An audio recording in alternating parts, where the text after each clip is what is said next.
Yeah. I never take notes anymore, so I'm sure there'll be I plenty know. of that.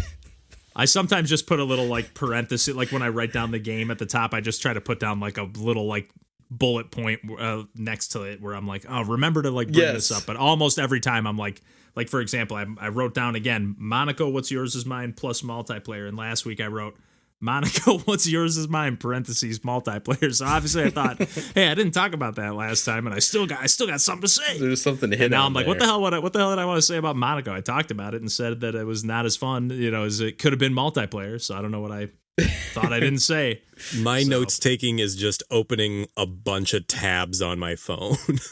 I closed over 1,000 tabs just recently.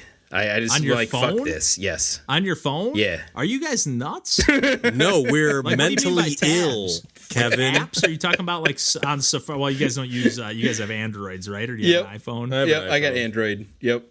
You're talking about like tabs on Safari or whatever the browser is. Chrome. Yes. Over. Oh, and then you literally have have tab never groups. The only time I have more than 2 tabs open is when I'm looking at houses or rental properties that I could be possibly looking at. What's it like to live like you, Kevin? Because it ain't that great. With my hoarding tendencies in real life, and then having that, I need to have this recipe open from 5 years ago. What if I need to see it again? If it's not in front of your face, it won't exist anymore.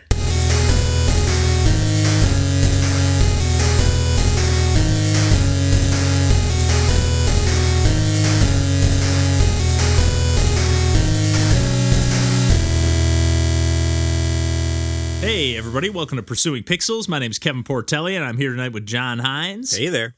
And Randall Nolery. Hey, folks. And we are back, as always, to talk about some video games. And I don't know, I got nothing this week as far as kind of cheesy lead-in, but I'll take it from there. Yeah, we've all been playing some video games, so yeah, let's kick it over to John. Yeah. Oh, man. I've been actually doing a pretty decent job this year with getting through my backlog. And by that, I mean, I've played, 2 games from it? But hey, that's... You've been inspiring me lately to kind of chip away and go fire some old things up, like Ernog I talked about last week for a minute, so... Yeah. So I went through my Switch library, finally deleted some stuff that I haven't played and will not play. Just deleted it like permanently or just like archived it? Whatever. Like you can still re-download them from the store, but they're not like even on my home screen. Oh, you took it off the home screen because I have to leave it archived. I'm like, I gotta still see it and know that I can just click on it and re-download it. The archives are for ones that I could potentially still play. Deleting is I'm not gonna play it. I'm moving on. Yeah, I know I'm not going to play this game that I got downloaded for free when it back before like Nintendo changed their eShop algorithm or whatever. Mm-hmm. Yeah. Things that I bought. Yeah, when they would do those cents. giveaways, like, you like, oh, you own anything else from this publisher? Now you can buy any of their other games for 10 cents. Yeah. Yep. So what I did play was Paratopic, which the Switch port was released, I believe, in 2020, but it came out in 2018. The first person PSX kind of vibe horror game by Arbitrary Metric, designed by Jessica Harvey. And I had heard a lot about this game, and I had seen a few like snippets of playthroughs from people that I watch, either from Let's Plays or streamers. And it looked like a game that I wanted to experience and not necessarily like see while I go through it. And so I would say that if you like the whole like PSX horror genre and like don't know too much about this game or haven't played it, I'd say give it a shot, because I think it does a lot of really interesting things, and I like that I didn't go into it knowing a whole lot about it. But if you do want to hear a little bit more about it, I'm going to get into it because, man, I liked this game a whole lot. Yeah. I don't know much about it either. Like I kind of, when you sent it over in the Discord that you were firing it up or that you started it or whatever, I was like, oh yeah, that like thumbnail or that screenshot looked familiar. I'd seen it somewhere around, maybe even just scrolling on itch.io or wherever else, or Steam. But yeah, I'm curious to hear about this one. Yeah, and the thing I really liked about right off the bat was that it gives you a pop-up warning or whatever disclaimer right at the beginning that there's no save function and that it's meant to be played in one sit through. And Love that. like Nice. already that was like kind of priming me for is like, okay, like typically, you know, I'm more of a like pick up and play kind of person where I like a game that I can, Same. you know, play a little bit and like then come back to it 5 days later and just Right. not have to think about it. But I do like on occasion having these instances, and I was thinking more specifically of games that like that, where it was oh man, I can't remember the name of it. Something circular. Subsurface circular. Subsurface I don't circular. know how that came to me Nice so job. quickly. But Yes. Like which reminds me that I got to fire up Thomas Was Alone. I just picked that up on Right. the Switch. And that's from the same developer, I think. it is. But like that was a game that I really liked, and it was kind of a bite size. Like that one, I think I polished that off in maybe 2 hours or so. But like it was really compelling, and like the way that it was delivered in terms of like that's I think the point that I want to get across with playing Paratopic is that it was an experience that I don't get too often in games, but I really appreciate when I do, where it's using the medium of games to kind of give you an experience, but more similar to like a Twin Peaks or a horror movie or something. As I was playing it with Lauren, and she was saying this, like, God, this reminds me of Beau is Afraid, the Ari Aster, like, weird horror, like, psychological thriller movie he made that was, like, just a bad time. It's just like an anxiety journey. Like, all it is just like bad things happening at one after another, and like the feeling of like this game of just kind of a little low like stakes dread that you're feeling kind of constantly, but not really being demanded the like gameplay loop of a survival horror. Because I think that's what puts me off a lot of horror games, is that I don't enjoy the gameplay of a lot of horror games. Like, I don't like having to either Same here, do for sure. stealth and avoid Sure. enemies that will kill me, or like Yeah. do a shooting Trial and error gallery. puzzles. Or, Yep. So like a game that has none of that and is just kind of a like first person experience where you're going around and interacting with things, and it is the level design is a little set piecey, but it feels very much like scenes in a movie where you're moving from set to set, and like everything about those environments is so specifically crafted to make you feel certain ways. And like I think it's so effective and kind of an underutilized thing, at least in the games that I play, that like you get to a section where it's like, okay, this is a lot of dialogue, and then there's not really anything that you need to trigger in terms of like a success or fail state to advance. It just kind of moves along. Oh. And there is Yeah. a little bit of exploration in certain sections that is more open-ended, where you have to encounter or interact with a certain thing to trigger that. But like other times it's just kind of like a thing that I saw that people were kind of complaining about the game is that there are sections where you're just driving in a car, and there's no other cars that you have to avoid. Like there's like, even if you run into the rails, like you can't hit them at like hard enough angle that it will prevent you from moving forward. And like you're just kind of listening to like the radio, and you can change the channels on that. And really it is kind of a like forced setting like you would in a movie, where you just kind of have to sit there and like experience it and be like either unnerved or feel unpleasant for a while. And I think it works really well, especially in a horror thing, but not a survival horror where you have to win or succeed necessarily. Nice. Do you think that it also helps that like the visuals are 32-bit, so maybe some of the most like visceral horror or the gore that may or may not be there might I was be just like thinking that too. a little abstracted that way, where it makes Yeah. it like easier to like digest?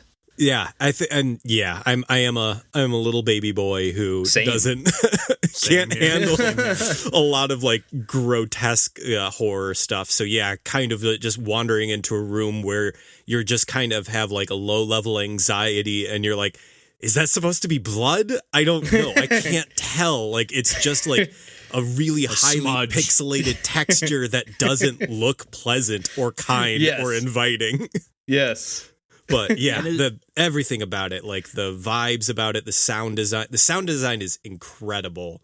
Like there's so much in terms of like just sound effects and the music and everything. It's just a very well designed and crafted game in terms of aesthetics that I really love. That's awesome. Is it more like, I'm almost feeling like it has like a point and click adventure kind of feel to like just like because it doesn't sound like there's necessarily like gameplay, but there kind of is at times, but like I would say it's a little bit more active just because like I feel like walking simulator is kind of closer than point and click, but not as, I was going to say passive, but it does, I don't know, something about it seems a little bit more active than like a Gone Home, even though it's probably the same level of interaction. It may be even less, like, but Gone Home is more like puzzly and like trying to piece together things, where this is just kind of washing over you. So like, it's weird that you do feel, I think the gameplay is more passive, but for whatever reason, like the experience of being unnerved in it is more active. Interesting. Because even stuff like, I don't know if this is like a good comparison or not, but like stuff like a Short Hike, where it's like kind of like this singular, like there is a little more gamey gameplay in that game, but like for the most part, you're just kind of like going through the motions and like getting to the end, a little more free form or free, you can do whatever you want when, to some degree, but I don't know. In my head, I'm like feeling like that kind of like maybe just in the singular kind of one sitting kind of thing, or one or two sittings. Yeah, I was kind of thinking in terms of how Umurangi Generation, like... And that was another game I was thinking of, yeah. But like that game is so much more of a game per se, like that is so much more traditional, like, oh, here's a level, like, here are objectives. Yes. Yeah, I played a little bit of that on Game Pass, and I was like, do this, and it's like, it's very abstract, but there's still like a game checklist, almost like Tony Hawk style, like do these things on this level, and like I think that Umurangi Generation does a similar thing that to Paratopic, that like it does a really good job of like cultivating a vibe and a sense of space and a sense of like you as a character in that space and interacting and like existing in it. But Umurangi Generation is just so much more of a like kind of well rounded out world, whereas this does kind of feel like a Twin Peaks, where you're just like, what the fuck is happening? Like, what is like, you never feel comfortable. Whereas like Umurangi Generation is like, I understand what's happening and it's making me uncomfortable. Nice. Well, I'm glad you're on a kind of a roll here with like firing up the stuff that's been sitting on your Switch for a while. Yeah, so. I got another one coming up that you also have. Yeah, I was gonna say I'm gonna have to follow suit with a little Anodyne 2 Return to Dust before this year turns to dust itself. But yeah, it's God, geez. But yeah, if you're good to wrap that there, John, we can go over to some Super Mario Wonder chat, which is the main thing, pretty much the only other thing we're going to chat about tonight. I'm sure we'll veer into some other conversations here. Yeah. But both Randall and I have been playing through that. John, have you picked it up, or do you plan on picking it up? Or I don't know. I mean, I know that I haven't picked it up, but I don't know if I will because I want to play Pikmin 4, and I still haven't even bought that. So yeah, that's fair. Well, I will say, not to spoil my thoughts on Mario Wonder, and I am enjoying my time very much so far, but I will still stand by my statements before about Pikmin 4, that I still think that's probably my favorite Nintendo game on Nintendo Switch. Like, I really love that game. I haven't played much more since, but I just think it's like borderline masterpiece. Like, it's really, really awesome. It's definitely my favorite game in the Pikmin series. Yeah, it's I got to go back and play some more of that. Yeah. But yeah, on to Mario Wonder. I think I'm probably a little further than you are now, Randall. We were chatting in the Discord the other day, and we were both like maybe at like the midway point or so. It's at least seemingly. Yeah. You never know with some of these Mario games. Some of the more modern ones like throw a twist like, oh shit, there's like a whole second campaign. I don't think that's going to happen with this one from what I'm feeling so far. It's because the campaign just feels meaty enough as it is. Yeah. I'd be surprised if there's like a full second wave.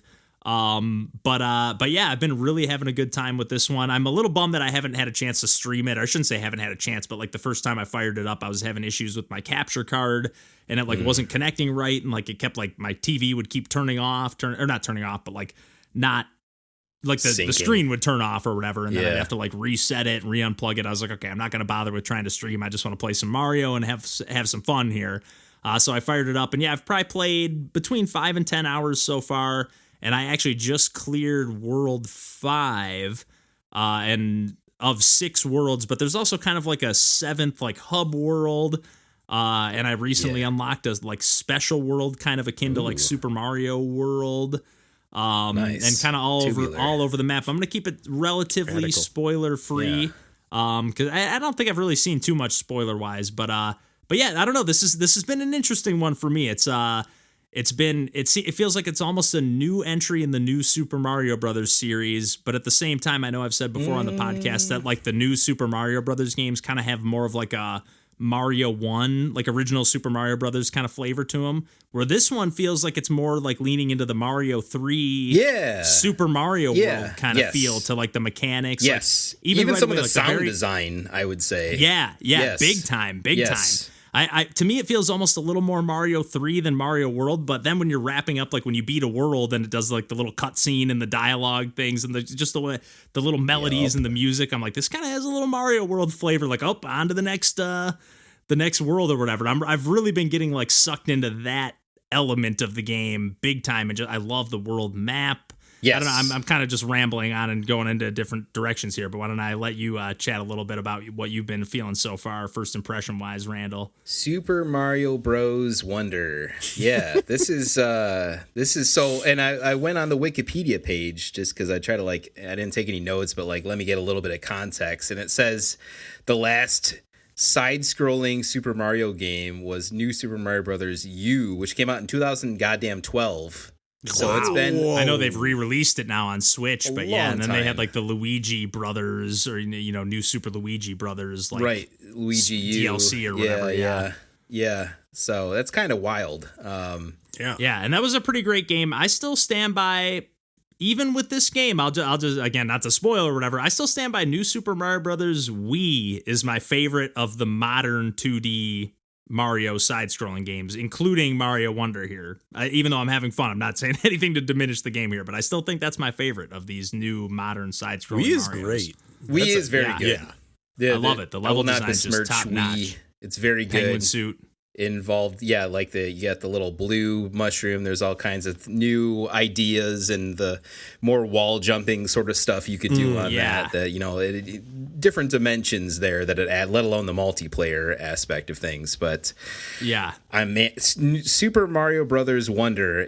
I've been very into playing this. Tina and You've been playing kind of co-op, Yes, have been playing it exclusively co-op pretty much, although Fiona also wanted to see it, and so she's asked us to play and has watched as well. But the 2-player has been cool. There, I will say, one slight negative is 2-player, you get into a little bit of the sometimes you'll need to chase after something, whether that's like a Wonder Seed or something else, and then you're just kind of pushing the other player off the edge of the screen practically, right? So that sort of stuff happens a decent chunk. That tug of war. Yeah. That's both of us have been the person to just chase after a thing, and then the other one's just fighting for the life to try and catch a platform as you're on the edge of the screen sort of thing, right? To not fall in a pit. Can you bubble? Yes. I was just going to ask, how does that work when you die? Yeah, it does. There's kind of a bubble thing. If you just really went off the edge of the screen, you kind of can come back as a little, almost ghost version of your character. And then, if the main still active living player touches you, then you kind of come back. And then otherwise, if you really die as the other character, you come back, bubble, and you kind of just drop right on top of them. And as long as they're still alive, right, and on a place where you can land, and you're all right. But there's been a couple of times on some of the harder levels. One huge part about like Super Mario Brothers Wonder that I love is that there's these star difficulty rankings on every level. Yeah, from 1 to 4. 4 is like, you better be fucking ready for a challenge. And I've been the whole game, I'm like, is there going to be a 5-star ranking later? Yeah. Jesus, I hope not. It's like, by the time we were like really into like, okay, Fiona's to bed, we're just finally calming down. We're playing at like, whatever, like 9 o'clock into 10 o'clock, and like your brains aren't in the best capacity for playing difficult stuff. It's like, I don't think the 4-star stuff's gonna happen right now, at that point. But I love that this game intersperses a lot of the like little bonus levels or these badge levels, because there's badges that you can equip before every level that gives you one extra ability, and you change badges a la, like Paper Mario or Mario and Luigi. You can equip one badge to take into it that gives you a different kind of power up or, something into that level, whether it's like or something. Yeah, like a wall jump, like Mega Man style, like Mega Man X style a little bit. You like do one extra wall, like you jump straight up the wall instead of like in Mario, you typically otherwise have to do like straight back and forth, or like kind of the main badge, like even on like the cover art of the game or whatever, like you have like Mario, or I think it's actually Luigi with like the cap that's like all kind of like extended, and it's almost like Super Mario World like cape style. It feels very different from that actually, but similar. It definitely has that same feel of like you just hold down R and you kind of pull open your cap and kind of float down like parachute style. Yeah. So there's some cool badges, and then there's like the one I'm using now is actually just like a radar that like kind of like gives you a little ping notification when you're near like a secret, which is actually really cool how that works. It'll ping like near the thing that triggers the secret, so it's not like sometimes in some games where you're like, oh, there's a secret nearby, but it's actually like this other thing you have to trigger like in a different screen, and then the actual secret pops up, wherever it's pinging. But like this is like, it actually will move, like, okay, I hit that block, now I gotta go back. And that's actually one of the things that one small gripe I have about this game is like it has a little bit of that like Donkey Kong Country Tropical Freeze kind of flavor of like, let me stop and touch this and wait for this thing to happen and then move. And then like, so sometimes I'm like, I just want to keep running forward and not say I gotta touch this little like blooming plant and wait for the little new platforms to spawn. It's like, it's not as, because I can't see what's coming until I trigger it. It can be a little bit, it can disrupt the flow a little bit. Go for the ride, Kevin. Go for the ride. Let it go. Well, I also feel like that's where I feel like the multiplayer aspect would shine a little bit more, because you're not necessarily like looking to just rip through the level as fast as you can. You're kind of exploring it a little more. Definitely. Where like my instinct when I'm playing a Mario level for the first time is just, okay, let's rip through, look for the secrets best I can, but like, I'm not trying to speed run or anything, but I'm not spending extra amount of time. I'm just kind of thinking I'll beat the game and then I'll go back and look for the secrets and secret exits and stuff like that, which there is some of that as well in this game. As Tina and I were playing, we specifically brought up like Donkey Kong Country Returns / I was feeling that big time, because there's some of that DNA in here for sure. A lot of that DNA, especially in the level design. And just like and one of the things that I've been really impressed with, and another thing to mention too, is I feel like the overworld world map feels like more akin to like Super Mario 3D World. You're kind of going to like these little like chunks of the map, and then instead of like little Captain Toad things, and actually there are some little Captain Toad Easter eggs. I don't know if you've seen any of those yet. We did, and I was like, fuck yeah, Captain Toad, my man. I immediately was like, I gotta get that Switch port. Which maybe is why they put that in there for tremendous all I know, game. But one of the things that I've honestly been so impressed with, that I was starting to say before I mentioned the world map thing, which is really cool. I'm loving the world map. It has that like feel of adventure and like lots of secrets. Same way that New Super Mario Brothers U had, like where there's like that extra. Although I do think I wish they would indicate a little better of like, oh, this level's gonna have a secret exit and this level doesn't, or I feel like some of them do, like they'll show how many wonder seeds are on a stage or how many whatever, but some levels, like if you beat the stage and find the secret exit on the first time, you might not know that there was like a regular not secret exit. Because like when you do find those not secret exits, like Mario will get to the end of the stage and there's like not a little Poplin house at the end of the level or whatever, and he like just goes and like looks around like what's going on, and then you finish the level, but you don't get a wonder seed, so you kind of know, oh, there's a secret exit. But if you find the secret exit the first time around, it kind of, you don't know that there's that fake one unless you go look at like the map and like, oh, I don't have a check mark on that level. But anyways, sidetrack there. One of the thoughts that I've been having.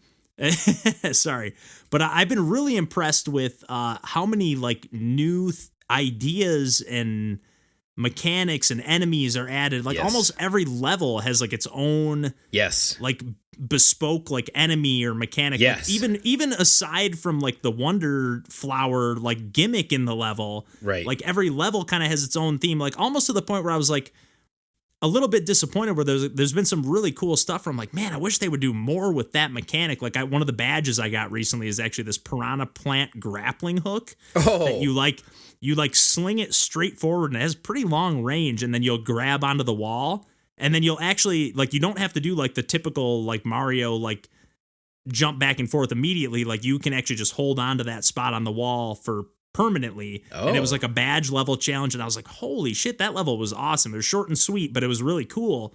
And then I was like, man, you could literally make like a whole game around this mechanic, and there's literally going to be like 2 badge challenges, and I'm never going to use it again. And that's like one, I was like, man, but they do have like a tremendous job with that too. Like they build those levels around those badges very effectively. They do awesomely, but then I'm like, man, you have games like Electhead or like Grapple Dog that are just like, take that and just like, they make a whole game around that. So I'm like, there is a little bit of a part of me that's like, there's so many like, not wasted ideas here, but there's like, that aren't explored as enough as they could be. Cause like, there's been some really cool stuff where I'm like, I'm never going to see that again. And I wish there was like a tougher level of that or Super something Luigi like Wonder. Exactly. For real. Exactly. But I don't know, but I've been really impressed with like the variety. Every level feels like so fresh. Very much so. And like the other thing I've been impressed with is, and it's just kind of like, it came to me with you talking about like the presentation of it with like Mario saying like, hey, where's the house or whatever. It's just like how much emoting and animation there are on like the characters is just like really impressive. It's like that's where like I hesitate to compare it too much to just the new Mario series. Like I think this is kind of a step above that in a lot of those sort of ways. The polish of it, like these like feels more like living cartoon characters in the way that they can emote in these different ways. They go through the pipe, and like Luigi has to like grab his hat like back through because it didn't go through the pipe. Like, and just there's lots of little touches that way that are just like super cute and like emoting. Like I love it. Yeah, I've been really enjoying that as well, and I've been only playing as Mario. Do the other players or characters play differently at all? I know that it says that the Yoshis and Nabbit actually don't take damage from enemies. Not that I can super take damage tell. from obstacles, but I was wondering if like Luigi had like the usual kind of like slippery controls and like the floaty jump, or if he was just straight up felt like Mario. No, I guess I'm not really sure because like I played as Luigi and I played as I think I played like a blue toad and a toadette. Like I tried to jump around into some different characters, and I think I played a little as Mario too, and I didn't feel like tremendously different, but I don't know, I'm also just kind of used to all those variations, so I wasn't paying enough attention to know if it was, Yeah, and it's weird too, because like one of the things that I don't know if you'll remember this or not, but like in the new Super Mario Brothers series, like do you remember if you can do like, because right away like on the very first level I was trying to like be running in a dead sprint, and then I tried to like cut back and do like that backflip jump. Yeah. And you can't do that in this game. And I was like, wait, I'm pretty sure you can do that in new Super Mario Brothers, but maybe I'm thinking of the 3D Mario game. So I was kind of drawing a blank as to like what feels different, but there's definitely different elements. And then have you gotten to any of the stages, Randall, that have, obviously there's the new elephant power up, which is kind of, it's cool, but it's a little bit underwhelming. Like it's not that cool of a power up. You basically can just like run and like kind of melee attack people with your trunk or fill it up with water and then like kind of splash it with things, kind of like, again, back to that Donkey Kong tropical freeze. Oh, let me go sprinkle some water on these flowers so I can you get trigger an event. But it is cool. Like it's fun, and it's every time you get it's like Mario. Mario's like, or Charles Martinet, I guess, is like, wow. No, it's not Martinet. Oh, it's not anymore. Martinet. No, really? It sounds just like him. Yeah, I know. They got a new voice actor. They got Chris Pratt. God, Jesus Christ! No, there's a new guy doing Mario and Luigi. Wow, that's impressive actually, because I noticed no difference. So no, let the man retire, please. Yeah, he can sleep now. The elephant power. The main thing that I thought was interesting is that you can break blocks like directly in front of you in a way that you can't do with a lot of other traditional Mario powers where you have to be under it or over it. Like this, it's just you gotta like either ground pound it or hit it from beneath. Yeah, just like hit it with your trunk, get that shit out of here. Like, and otherwise the water suck up ability and like there's certain levels where you have to push stuff, but I don't know if you necessarily have added strength versus you definitely do. Yeah, okay. You can push it a little bit quicker. It doesn't make it like there's not necessarily anything that you can push that you wouldn't be able to push if you weren't if you were regular Mario or whoever. Yeah. But yeah, and there's some cool like drill there's power. There's a little more of that. I was just gonna say, I was wondering if you had gotten to that because it was introduced a little bit later. That might be one of my favorite Mario power-ups yet, especially once you start realizing because you can like burrow under the ground. Yep. And then once you're under the ground, you can basically just keep running full speed moving full speed as if you were running, and then you like burrow up from underneath. Ceiling. And then your head is like a drill on top of it, so any enemy that like falls from the ceiling or lands on you just dies from touching your head. And Princess Peach's outfit looks incredible when she's got. Okay, I've still only played as Mario. Yeah. But going up through the ceiling is just so awesome. You get some kind of like momentum going. You can kind of like launch yourself off these like angled ceilings. Like, that's one of my favorite power-ups. There's been some really cool level design around that. Yeah. I guess like to have some small gripes, I guess, like back to like that set piece level design. I do feel like some of like the wonder flower moments, like some of them are awesome. Some of them, it's a pretty mixed bag. I feel like when you get that wonder flower and then it just turns the level into like some trippy, flips it on its head kind of, and you either turn into like one of an enemy. Get dizzy. You don't like going in that mode. I like some of them, like one of the ones recently I've been doing. I've had actually quite a few that you turn to like this like slime blob and you kind of like cling to the walls and stick to them. And that's actually a really cool mechanic. Another thing where you can make a whole game around this mechanic. Yes, but like some of them, like the controls just feel like a little not quite. Even like Mario Odyssey had that a little bit where you're like, oh, this control scheme, like it works, but. This feels a little janky, and they just kind of like, I don't know. Like, that is the exact opposite I would refer to the control scheme of Mario Odyssey. Well, but like I just mean you like have when you your own opinions on how Mario controls. Well, I'm not talking about how Mario controls amazing. I'm just talking about when you get like the frog power up, or you get some like random like like you transformation, and it just feels like a little wonky. It works enough, and you're just like, okay, I can do this part, but like that could feel better probably. Even like there's like one level where I'm kind of like, you're not swimming, but you're kind of like moving through these like slime goop globs. Have you gotten to that yet, Randall? I did a couple of the swimming ones. I got like the dolphin badge or whatever. I like those. Yeah, that dolphin badge is fun. Those wiggler races are awesome. I really love those levels. Me too.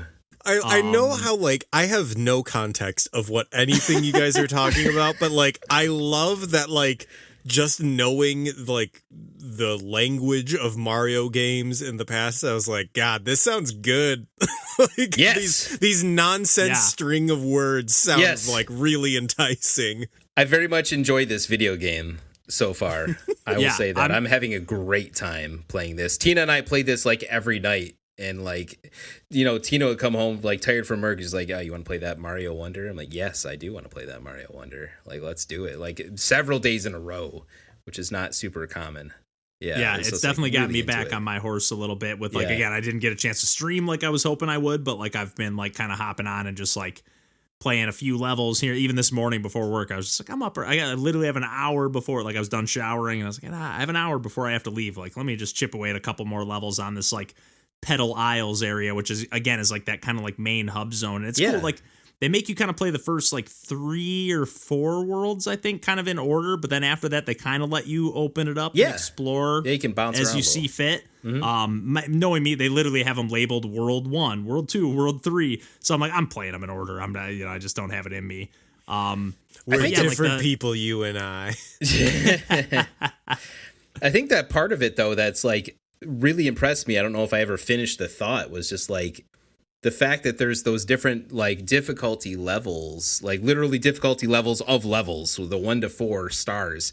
They intersperse those. It's not like you've reached level or world 4 or world 5 and it's only fucking 4-star levels from here on in. No, they're still throwing in some like 2-star levels. I just saw a 1-star level in like world 5 actually. Like, that's great. And it was actually not that easy, so I don't know why they had it ranked that way, but I was like, oh, that's cool though happen. That they're yeah.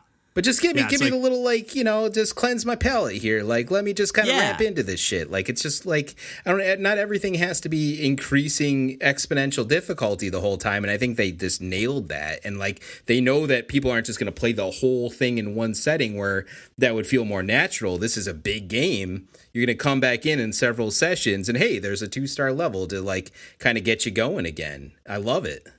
I think it's good game design. Making me want to play new Super Mario Bros. Wii and like Mario 3D World, like all of the Mario games I haven't like probably only played once, honestly. Yeah. Like maybe twice maximum, but I'm like, God, I really should, because like every other 2D Mario game I've played like half a dozen times. And it's just like, God, same. This sounds, if not more. Yeah. Oh yeah. Yeah. It's one that I definitely want to, like, one thing that I'm kind of curious to do is like play the levels again and not get those wonder flowers and kind of see how the level plays. Don't talk shit about the not the seeds, because the seeds are what you get for beating the level, but like the flower that like kind of transforms the level. Like I'm curious. I'm curious though, like how the level plays, like because they have to design it for like if you don't find that flower. Yes. Sometimes they're kind of right out in the open and you can just grab them, but sometimes they are kind of hidden and you have to like explore and kind of poke at the nooks and crannies. Although there's a less of that in this game than I feel like in the more recent 2D Mario, New Super Mario Brothers games. Like I always talk about like, oh, you got to slide up against all the ghost walls. Actually, I think I've only played like one ghost mansion so far, there's not as many of those. There's like almost none of those, far, and I feel like they really leaned kind of heavily on those in the New Super Mario Brothers series. I shouldn't say heavily, but they made a strong appearance, I feel, for what I remember. Or maybe they just stuck with me because I didn't like them as much. But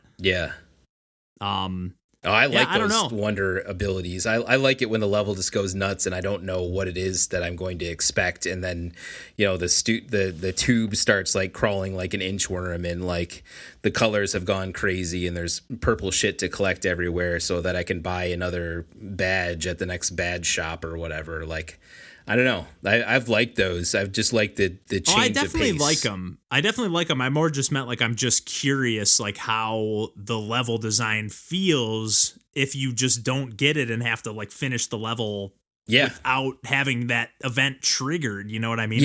I'm curious as to like how that feels. Like, might even feel better, not necessarily better, but it might feel like still just as fluid, streamlined. As if, I'm just curious. Like, just from a game design side of things, I'm just kind of curious as to how they put that together. Because it does feel like, man, if you didn't trigger this would be weird. Or if you totally like missed this secret, like, man, what would happen here? I mean, I've replayed levels looking for those and didn't find them like multiple times. That radar ability or whatever badge helps a ton. Yeah, I can't remember where I got that from. Actually, I think I don't know where I got that from. Actually, yeah.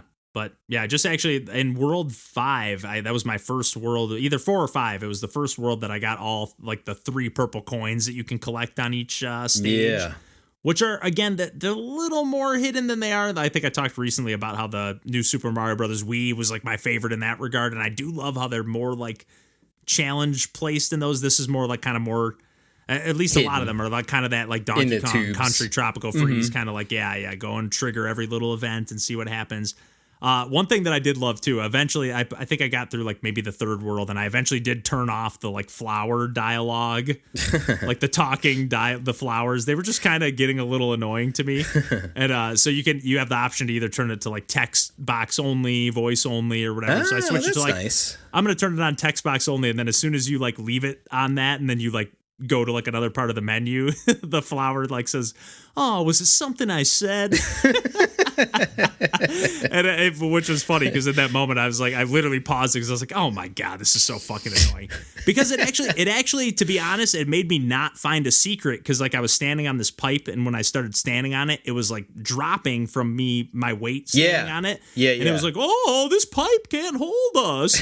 And so I was thinking, "Oh, I'm gonna fall down a pit," and then it ended up being that I was like, played that level 5 times or whatever, and then it ended up being like, "Oh, I gotta just stand on it like an elevator and have it take me down to like a secret level beneath." Yeah. Which again, now if I would have had my like radar badge at that point, I would have known that was there. So yeah. But a little bit, that was the moment that made me just go, "Fuck these flowers, man." I can see how the flower guys are a little polarizing. They're a little out of place. They're like a little out of place, and so far.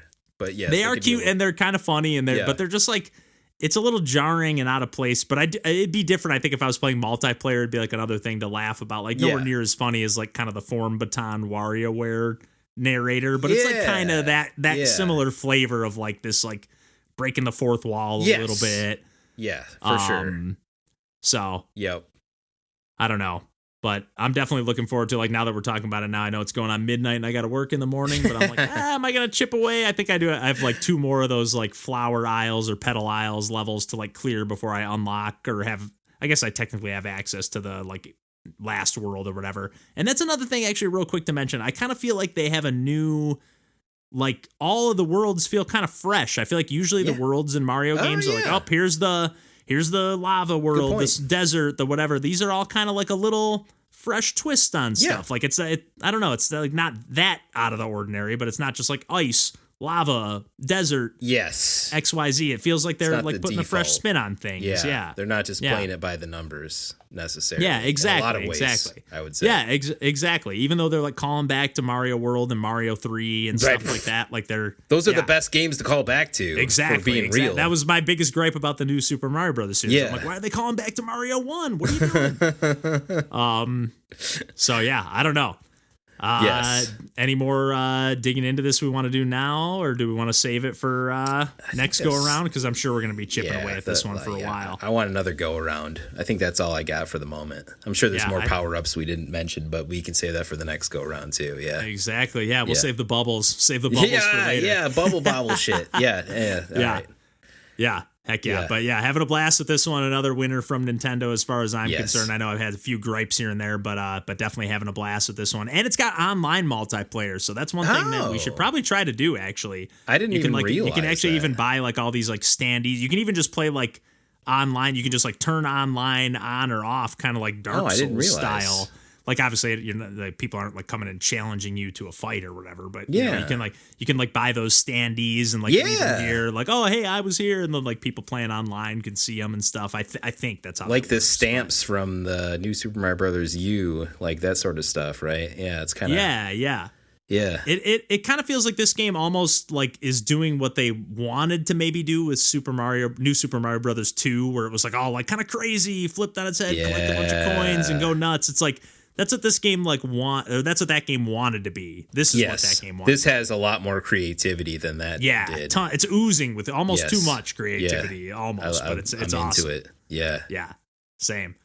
All right, well, I'm sure we'll gush about Mario some more soon. Oh yeah. And chat about some Anodyne maybe next week, but yeah, I don't know. Until then, you can find us at pursuingpixels.com. We're pretty much everywhere on the internet, and yeah, until next week, we'll catch you then, and take care.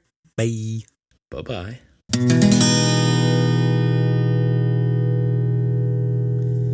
You guys convinced me. I'm picking this game up. Especially with the online, baby. Especially with that online. We got to sync. Actually, we really should try to sync up and play online, especially after we've all like maybe cleared the game. And I would love that. Yeah. That would be wonderful. All about that. It'd be wonder. Full of wonder. I'm definitely having a blast. Like, yeah, there's been moments where I'm like, it's not exactly what I was expecting, but I'm just loving it. Nice. It's not just another new Super Mario Brothers game, and for that I am very not grateful. at all. Yeah, I'm definitely happy to just see like there's some like life breathed into a 2D Mario game again. It's not just like going through the motions. Yes.